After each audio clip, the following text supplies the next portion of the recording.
الحمد لله نحمده ونستعينه ونستغفره ونؤمن به ونتوكل عليه ونعوذ بالله من شرور أنفسنا من يهد الله فلا مضل له أما بعد সুপ্রিয় উপস্থিতি আজকের অনুষ্ঠানের সম্মানিত দর্শকগণ সবাইকে আন্তরিক মোবারকবাদ সবাইকে জানাই পবিত্র মাসের আমন্ত্রণ। সুপ্রিয় উপস্থিতি, একটা বিষয় আজকে আপনাদের সামনে ক্লিয়ার করার জন্য এসেছি। দেখেন, কিছু মাজার পূজারি বা কিছু অন্য গণনার আলেম বলেন বা অন্য গণনার মানুষজন বলেন, এরা বেশি একটা কথা বলে থাকে, যেমন রাসূলুল্লাহ সাল্লাল্লাহু আলাইহি সাল্লাম আল্লাহকে দেখেছেন কিনা, আল্লাহর দর্শন রাসূলুল্লাহ সাল্লাল্লাহু আলাইহি সাল্লাম হয়েছিল কিনা। তিরমিজি শরীফের একটি হাদিসে মাসরুক রহমতুল্লাহি আলাই বলেন, আমি আয়েশা সিদ্দিকা রাদিয়াল্লাহু তাআলা আনহা এর কাছে জিজ্ঞেস করলাম যে আম্মাজান মুহাম্মদুর রাসূলুল্লাহ সাল্লাল্লাহু আলাইহি সাল্লাম আল্লাহকে দেখেছেন কিনা। আম্মাজান বলেন, তুমি এমন কিছু কথা জিজ্ঞেস করেছো যে কথা শুনে আমার শরীরের রোম সোজা হয়ে গেল।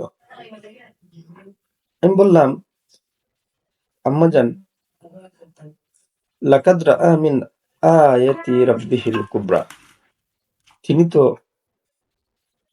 আল্লাহর নির্দেশনা দেখেছেন। আম্মাজান বললেন যে আল্লাহর নির্দেশনা দেখেছেন। তিনি যাকে দেখেছেন তিনি ছিলেন জিব্রাইল। এতে একবার প্রমাণ হয়ে গেল আল্লাহর রাসূল সাল্লাল্লাহু আলাইহি সাল্লাম আল্লাহকে দেখেননি, বরং দেখেছেন জিব্রাইল আলাইহিস সালামকে। এরপর তিনি পাঠ করলেন, ইন্নাল্লাহা ইনদাহু ইলমুস সাআতি ওয়া ইউনাজ্জিলুল গায়সা, নিশ্চয়ই কিয়ামতের জ্ঞান আল্লাহর কাছে রয়েছে। আম্মাজান আয়েশা সিদ্দিকা রাদিয়াল্লাহু তাআলা আনহা বলেছেন, নিশ্চয়ই কিয়ামতের জ্ঞান আল্লাহর কাছে রয়েছে।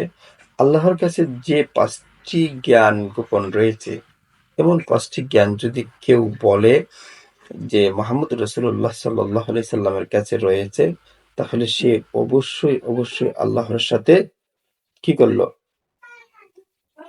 বা আল্লাহর নামে সে অপবাদ দিল। সে অবশ্যই আল্লাহর রাসূলুল্লাহ সাল্লাল্লাহু আলাইহি সাল্লামের উপর অপবাদ দিল। আম্মাজান বলেন, আসলে তিনি তো জিবরাইল আলাইহিস সালামকে দেখেছেন। তিনি জিবরাইল আলাইহিস সালামকে দেখেছেন, তিনি আল্লাহকে দেখেন। বলা হয়ে থাকে আল্লাহকে, জিবরাইল আলাইহিস সালামকে তিনি 2 বার দেখেছেন, একবার মক্কার জিয়াদ উপত্যকায়, একবার সিদরাতুল মুনতাহায়। একটি বর্ণনায় এরকমটাই রয়েছে। দেখেন, আল্লাহর রাসূল সাল্লাল্লাহু আলাইহি সাল্লাম আল্লাহকে সচক্ষে দেখেছেন কিনা, এ বিষয়ে বিশাল মতনৈক্য সাহাবায়ে কেরামের যুগ থেকে রয়েছে।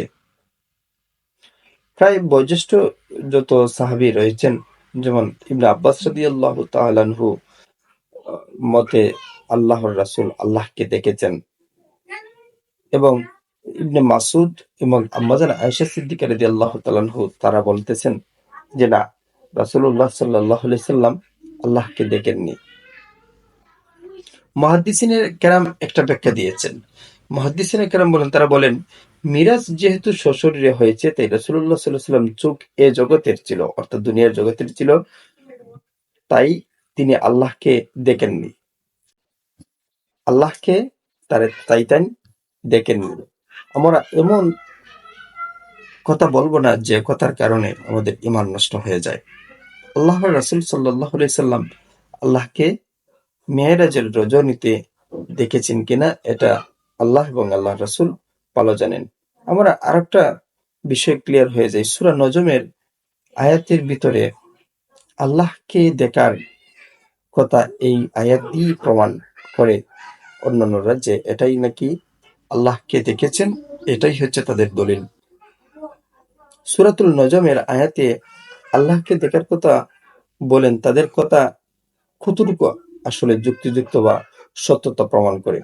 প্রথমবার হেরা গুহাতে রাসূলুল্লাহ সাল্লাল্লাহু আলাইহি সাল্লামের সাথে দেখা বা সাক্ষাৎ হয়েছে, ফিরার পথে আজায়াত মহল্লায় দেখা হয়েছে, মক্কার আজায়াত মহল্লায় দেখা হয়েছে। দ্বিতীয়বার মেরাজের রাত্রিতে সিদরাতুল মুনতাহায় দেখা হয়েছে। এসব আয়াতে তারা নির্দিষ্ট করে বলতেছে যে নবী করিম সাল্লাল্লাহু আলাইহি সাল্লাম আল্লাহকে দেখেছেন, অথচ এখানে শুধুমাত্র জিব্রাইল আলাইহিস সালামের কথা বলা হয়েছে যে জিব্রাইল আলাইহিস সালামের সাথে রাসূলুল্লাহ সাল্লাল্লাহু আলাইহি সাল্লামের দেখা হয়েছে, আল্লাহর সাথে দেখা হয়নি। এটা আল্লাহর সাথে দেখা হওয়ার আয়াতের কোনো কথাই বা আল্লাহর সাথে দেখা হওয়ার কোনো কথাই এই আয়াতের ভিতরে অবশিষ্ট নেই।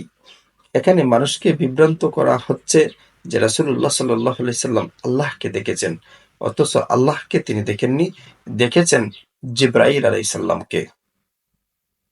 জিব্রাইল আলাইহিস সালামের আসল আকৃতিতে দেখার আলোচনা হয়েছে, যেখানে জিব্রাইল আলাইহিস সালাম এই যে কয়বার হেরা গুহাতে, সিদরাতুল মুনতাহায়, এই জায়গাগুলোতে বা হচ্ছে মক্কা নগরীর মক্কা নগরীতে জিব্রাইলকে দেখেছেন এবং এরকম জায়গাতে দেখা হয়েছে শুধুমাত্র জিব্রাইল আলাইহিস সালামের নিজ আকৃতিতে। এটা আল্লাহ ছিলেন না, এটা ছিলেন জিব্রাইল আলাইহিস সালাম। একটা তিরমিজি শরীফের 3281 নং হাদিসে বলা হয়েছে, হযরত মাহমুদ ইবনে গায়লান রহমতুল্লাহি আলাইহি, হযরত আব্দুল্লাহ ইবনে শাকিক রহমতুল্লাহি আলাইহি থেকে বর্ণিত, তিনি বলেন, আমি আবু যর রাদিয়াল্লাহু তাআলা আনহুকে বললাম, যদি আমি রাসূলুল্লাহ সাল্লাল্লাহু আলাইহি সাল্লামকে পেতাম তাহলে একটি কথা জিজ্ঞেস করতাম। আবু যর রাদিয়াল্লাহু তাআলা আনহু বললেন, কি কথা? তিনি বললেন, জিজ্ঞেস করতাম তিনি আল্লাহকে দেখেছেন কি না। আবু যর রাদিয়াল্লাহু তাআলা আনহু বলেন, আমি জিজ্ঞেস করেছিলাম, রাসূলুল্লাহ সাল্লাল্লাহু আলাইহি সাল্লাম বলেছেন, নূরুন আন্না আরাহু, তিনি তো জ্যোতির্ময় নূর, কেমন করে তাকে দেখব? রাসূলুল্লাহ সাল্লাল্লাহু আলাইহি সাল্লাম বলেছেন, তিনি আল্লাহ জ্যোতির্ময় নূর, আল্লাহকে তিনি কেমন করে দেখবেন? এর মানে প্রমাণ হয়ে গেল যে আল্লাহর রাসূল সাল্লাল্লাহু আলাইহি সাল্লাম আল্লাহকে তিনি জন্মচক্ষে সুচক্ষে দেখেননি। প্রমাণ হলো ইবনে আবু যর রাদিয়াল্লাহু তাআলা আনহুর হাদিসের বর্ণনা থেকে। হাদিস নম্বর হলো তিরমিজি শরীফের 3281 নং হাদিস। আল্লাহ রাব্বুল আলামিন আমাদের সকল ফিতনা থেকে এবং যত প্রকার বাদ কথাবার্তা রয়েছে সকল প্রকার এরকম জাহিলিয়াতির কথাবার্তার থেকে আল্লাহ রাব্বুল আলামিন আমাদেরকে হেফাজত করুন। ওয়া আখিরু দাওয়ানা আলহামদুলিল্লাহি রাব্বিল আলামিন। আসসালামু আলাইকুম ওয়া রাহমাতুল্লাহি